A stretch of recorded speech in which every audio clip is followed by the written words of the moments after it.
Yo, what's going on? I'm here with my man, Mike Zeller, entrepreneur, Yep. philanthropist. What else? What is he called? Creator, a creative entrepreneur. That's what I love to do. Yeah. So that's One of the most Dreamer. one of the coolest, most successful entrepreneurs I know. He actually just started his clothing line, Trim, for athletic dudes. Yep. But I wanted to talk to you about what's it like to be an entrepreneur. You know, I've learned some things from you since we've been. You've helped me out, and Yeah. I feel like you give some value to my audience. You know. So for being an entrepreneur, some of the biggest things you're born to create. You're born to advance stuff forward. It's almost like you're a poisonous mushroom eater. You're the one that goes ahead and tries things out to see if they work. And you've got the courage or the balls or the fearlessness or the foolishness to just step forward and try something. It may not work. You can dance in the realm of uncertainty more easily than those that aren't born to be an entrepreneur. And you can be an artist entrepreneur as well. I mean, artists are similar. Their pathway is very similar to a entrepreneur, because that's why they call them starving artists, because you're creating something in the world. But the difference is entrepreneur, and then they want an end result of sales, of revenue growth as a measuring stick of whether or not their idea has validity. That's how we look at it, right? Yeah, definitely. Yeah. Like, without sales, you can't stay in business. You can't keep your doors open. Yeah. Do you think everybody's cut out to be entrepreneur? And I don't mean that in a negative way. I feel like sometimes it's oversold. Yeah. Like someone say, "Oh, everybody should be everybody." I don't necessarily agree with that. I think it's valuable if you can find a job that you like really enjoy. Yeah. And I don't know, but what do you think? Well, from my experience too, it is not everyone's called to be an entrepreneur, because, some people handle uncertainty at a different level than others. Like, I can handle uncertainty, and I have, 3 startups happening right now, plus 4 or 5 other businesses that are growing. And there's a lot of uncertainty in that. And in my personality type, you've got to understand your strengths, your weaknesses, who else you need on the team, and what type of team you need to be a part of, right? Like, if I was working in an accounting firm, nothing against accountants, I love accountants, I have them on my team, but I would be stemming in my creativity. My creativity would slam shut in a lot of ways, because accounting is about measuring. Entrepreneurship is about creating and advancing stuff forward. And not everyone, short answer, not everyone's born to be an entrepreneur, because it's like not everyone can handle that level of uncertainty. And that's what we're called to live in sometimes as an entrepreneur. Now, there's all different spectrums. There's those that dance in high risk tech entrepreneurship, or fashion is a high risk as well. And or fitness, to do what you've done takes a lot of courage, and you gotta experiment and try stuff, and you're gonna fail a lot. So I would say one of the key things of succeeding in entrepreneurship is also failing a lot and embracing that. Cool with that. Yeah, most people are pretty risk averse, right? Yeah. You were saying, yeah, and I don't think it's a bad thing. I just think the reason I brought that is I think it's oversold a little bit. Like 100%. Everyone should do it, and it's like I don't know if I agree with that. I only feel like I did it because I had to, right? Yeah. I don't know if I could, I'm dyslexic, and honestly, I don't know how well I'd handle like one of these regular jobs. I don't know how successful I'd be. totally. Unless I can create an environment Yeah, based around my strengths and weaknesses. Yeah. Right. And me, it was just more like nobody else gonna hire my goofy ass. It seems like your businesses, from what I know about you, are based around like things that you were passionate about. It's not just like, the guy who made this paint, right? Maybe he is passionate about paint, and different kinds of paint. Maybe, but like, where does passion play a role in the entrepreneur, especially as it pertains to you? For me, I mean, not every entrepreneur has to be passionate about what they're doing in terms of like aligns with their values. I read a book on entrepreneurship called Just Start, and it talks about how passion is important, but it's not nearly as crucial as sometimes people think. For me, though, my values, and I'm sure for you, you've got a huge value around fitness and health and helping people achieve their dreams. So like that, your business lines up, and that fuels your passion and fuels your creativity. For me, same thing. It's got to be something I believe in, because that's one of my if one of my strengths from StrengthsFinder is belief, which means I need to align with whatever I'm doing. I have to believe in it. I can't just create something to sell something. So passion is important.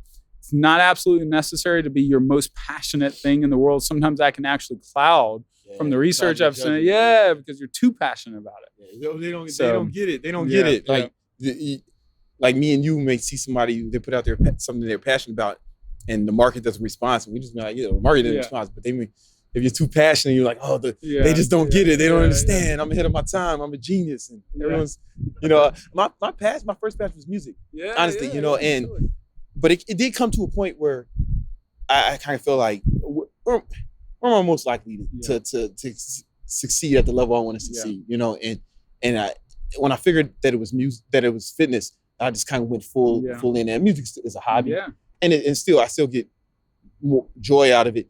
In fact, maybe even more, right? Because now it's like there's not this pressure to make money off it. It's like I can just do. I can really, like, if you don't care about money and you do it anyway, that's a passion, right? So I still play guitar or whatever. But music is like, where can I be successful? It really had the most impact. I don't know how many. The world's not starving for new musicians, right? But I feel like I had a certain talent in this arena to help people. Do you feel like the same? Do you feel like you had a certain talent that you can help bring to the market and monetize? Did I play a part? Yeah, you're spot on. Like as an entrepreneur, you're looking for opportunity where the market doesn't meet a demand out there. For me, on my fashion brand, it was like, hey, no one makes clothing just for the fit or athletic guy. You always have to get it tailored. Never fits right. If you gain some muscle, like you've gained a few pounds of muscle lately, right? Then you can't wear your clothes, and that wore me out. And I didn't want to feel like I was in a straitjacket. And I wanted to create a product that I could, obviously grow online and grow a business. And that's why I created the fashion line, because I felt like there was a need out there for that particular product that no one else was meeting.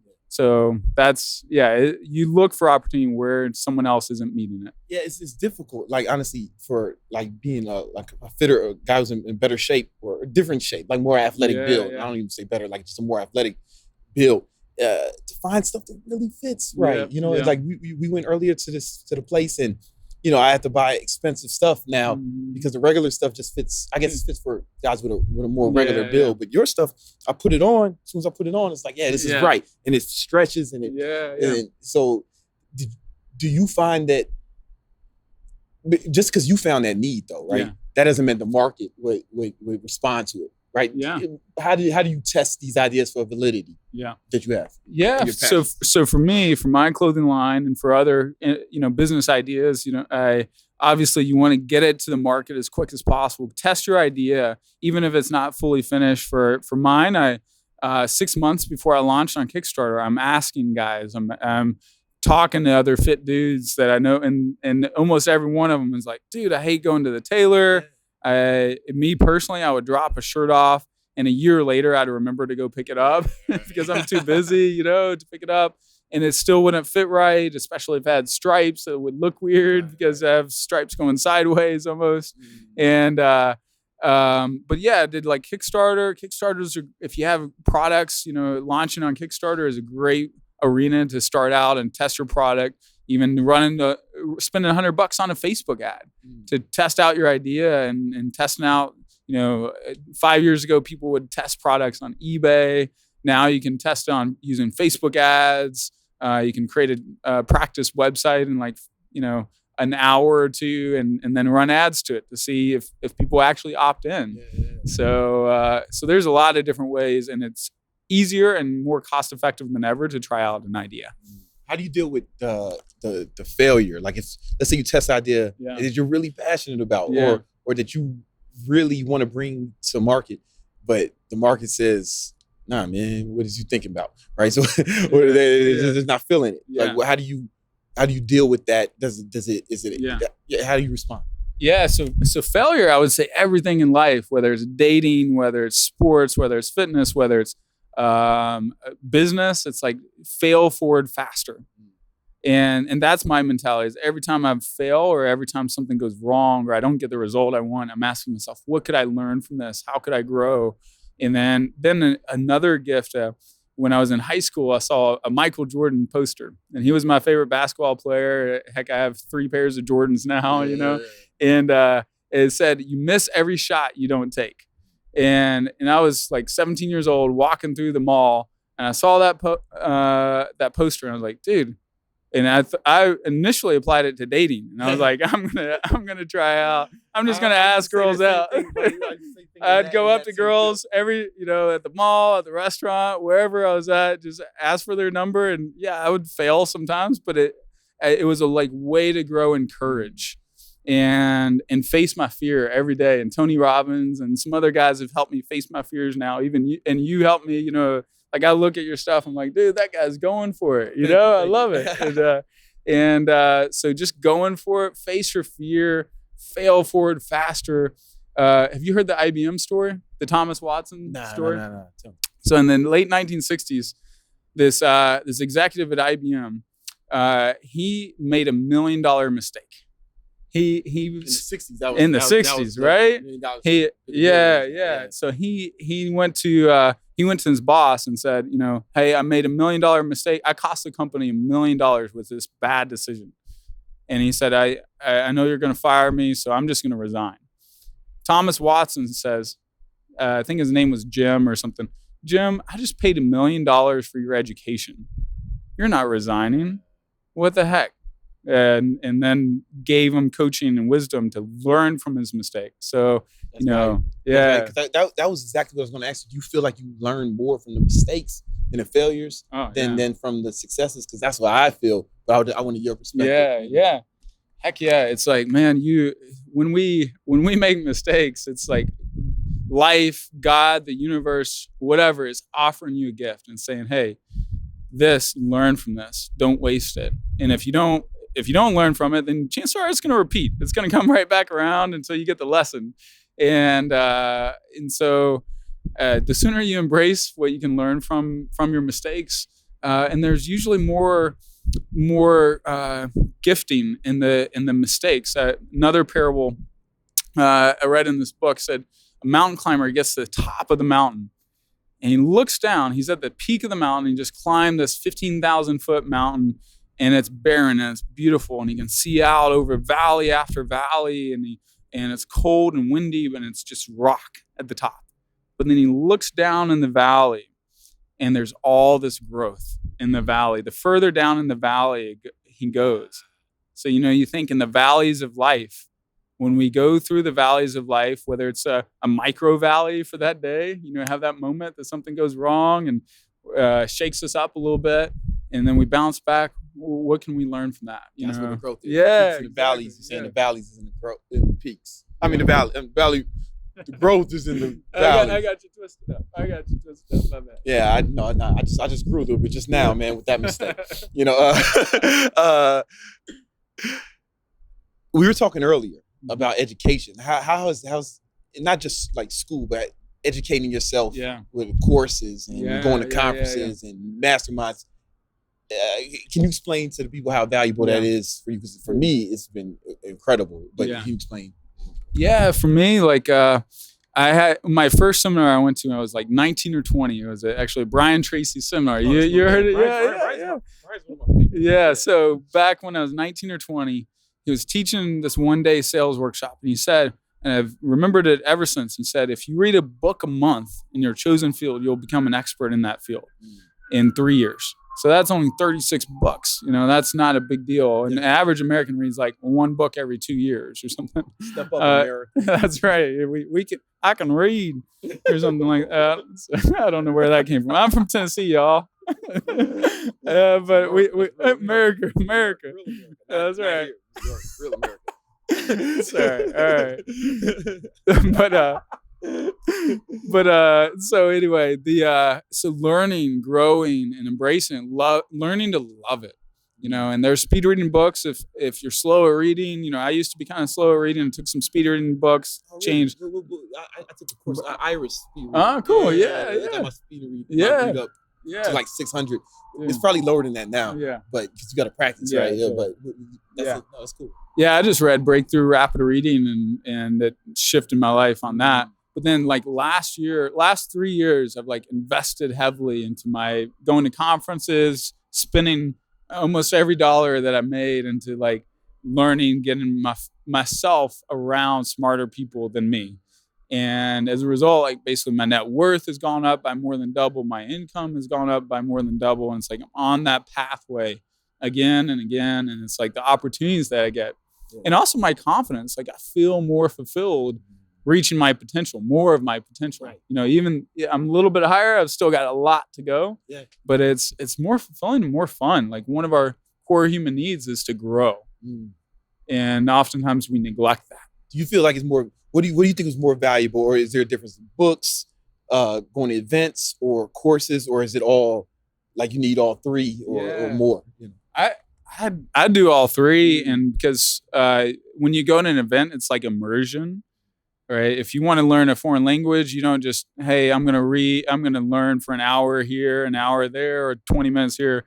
You go in, like, if you really want to learn the language, you're in the country, right? Like you're there for 6 weeks speaking only Spanish or something like that. So conferences are amazing. Masterminds are amazing. I know you've got a great mastermind. And you're speaking around the country, you know, going to different things where you get yourself in an immersive state and you're around it, and obviously keep reading books, find some great books. I know you recommend a bunch sometimes on your YouTube, but man, reading conferences and trainings online are huge. Yeah, I've been feeling like courses have been really valuable to me. Have you taken any courses that you felt like were valuable? Or I mean, you don't have to say subject, on like just business in general. So my favorite courses, Tony Robbins' Business Mastery, hands down, top notch, unbelievable. Other courses, you know, Dave Ramsey has an Entree Leadership one that's pretty good. A lot of great marketing courses. I like Digital Marketers Traffic and Conversion Summit. Oh, the Summit. Yeah, totally. It's gonna be amazing. And then, but also really masterminds too, where you're in a smaller group.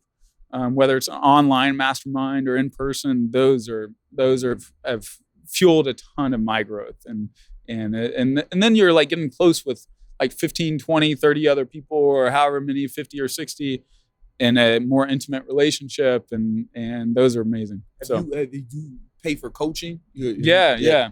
So one-on-one coaching with people? I have. Yeah, I've had one-on-one coaching. I do some group coaching. You do coaching? Yeah, I do a little bit to, you know, I'm very selective, but like high level entrepreneurs, that's what I like to coach. You know, that excites me.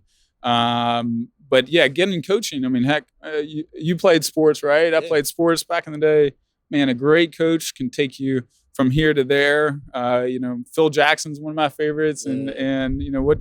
He's not doing too great with the Knicks, but he did awesome with their lost cause. It's not his fault. Exactly. That's true. You can't polish the turd, man. Yeah. So exactly, probably. But the Lakers and the Bulls, like Michael Jordan didn't win a ring until Phil Jackson.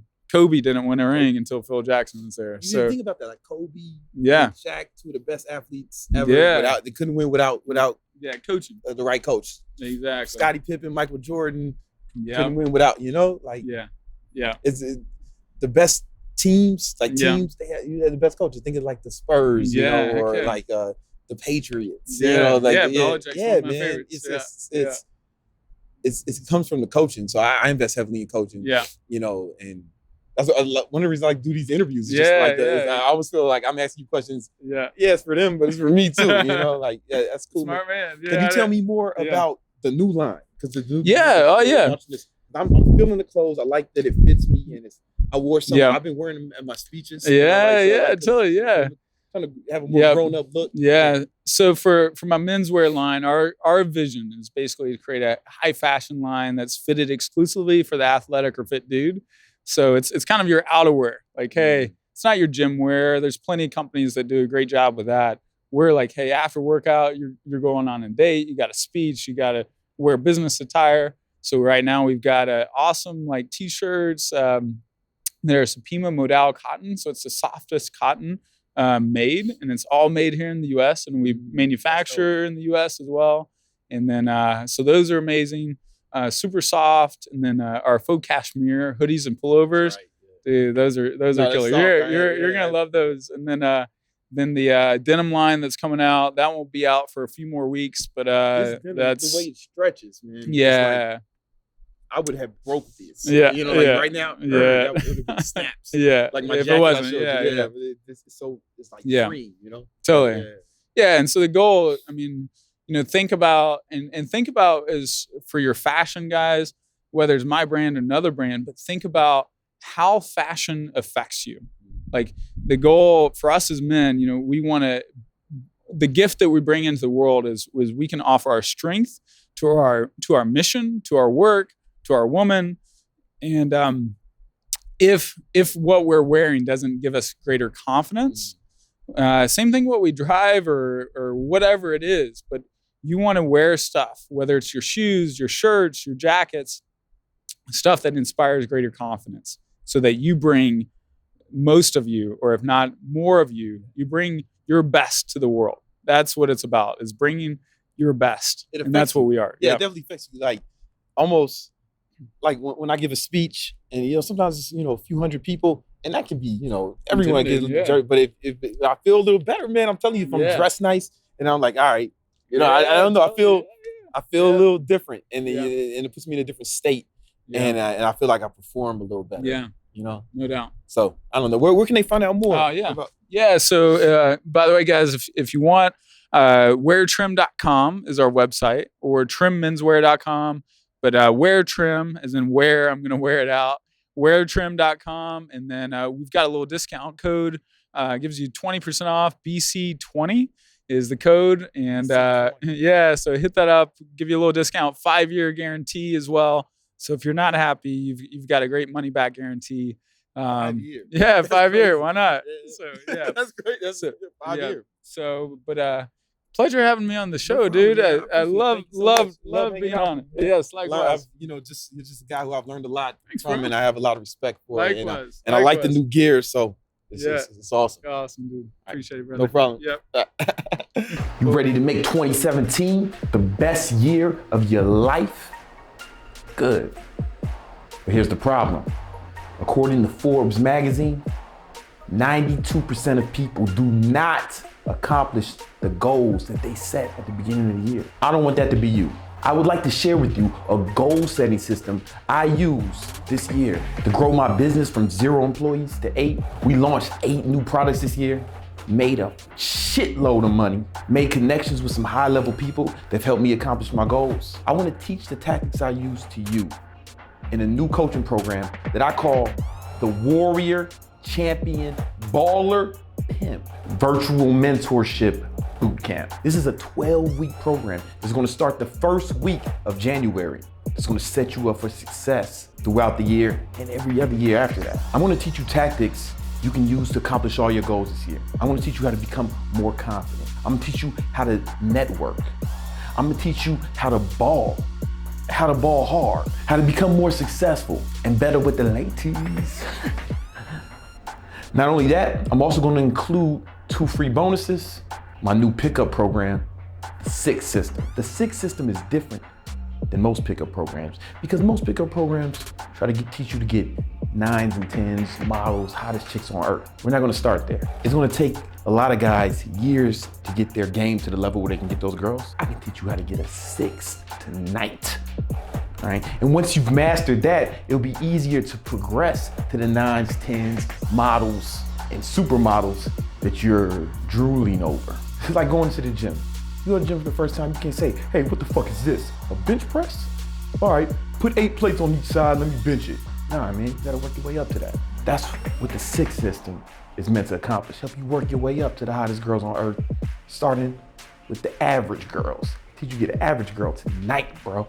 But that's not all. I'm also including my new productivity book, Rebel Rituals. This book will teach you my daily habits that I use to accomplish my goals so you can accomplish your goals and become successful in life. What you do habitually is what's gonna make you successful.